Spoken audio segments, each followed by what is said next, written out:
আসসালামু আলাইকুম ভাইয়া, কেমন আছেন? আলহামদুলিল্লাহ আছি, আমরা ভালো আছি। আপনার ভালো আছে? যদি প্রথমে শুনতে চাই যে আপনি কোথা থেকে আসছেন, আপনার সম্পর্কে কিছু একটা বলেন।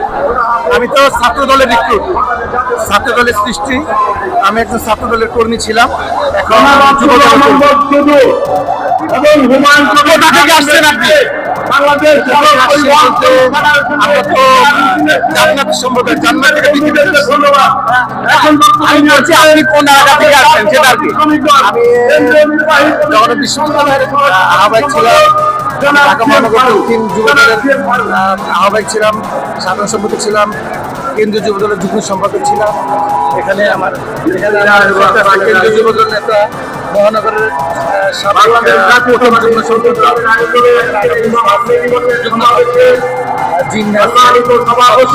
সাইফুল, আমাদের জাতীয়তাবাদী দলের অভিভাবক, আমরা কোথেকে আসছি, বাংলাদেশের অনেক জটিল। তবে আমি এক কথা উত্তর দিতে চাই যে আমরা বাংলাদেশের জাতীয়তাবাদী সরকারের যে সমর্থক যারা কর্মী, যারা বাংলাদেশের আমরা বাংলাদেশ থেকে আমি আজকে পহেলা মে নিয়ে আপনাদের পরিকল্পনাটা কি? আমি আপনাদের আগে বলেছি আমাদের পরিকল্পনা শুরু হয়েছে। প্রথম রাষ্ট্রপতি শহীদ আপনারা জানেন তখন অনেক শ্রমিক বিদেশে এখন উদ্যোক্তাই মানে শ্রমিকদের পুনর্বাসন করা, কর্মসংস্থান এটা বর্তমান বিএনপি জোট সরকার আমাদের সাহেব ফ্যামিলি কার্ড যার মধ্যে যারা মানুষ তাদের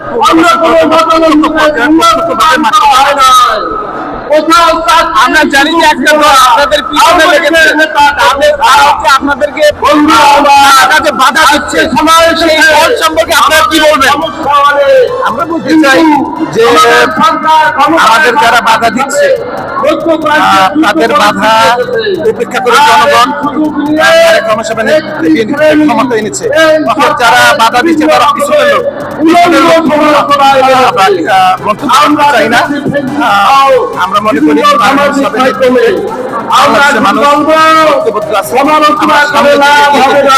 যারা পিছনে আছে তারা পিছনে পড়ে থাকতে হবে। আপনি তখন আপনি একজন সাধারণ মানুষের পাশে আছেন, মানুষের অনেক আশা আপনাদের কাছে।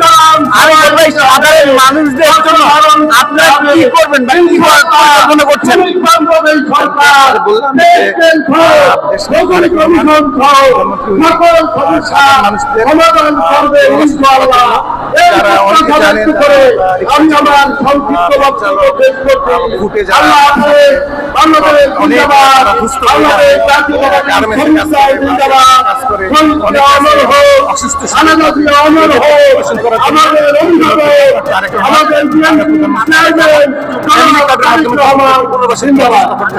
আগামী 5 বছরের মধ্যে আমি মনে করি যারা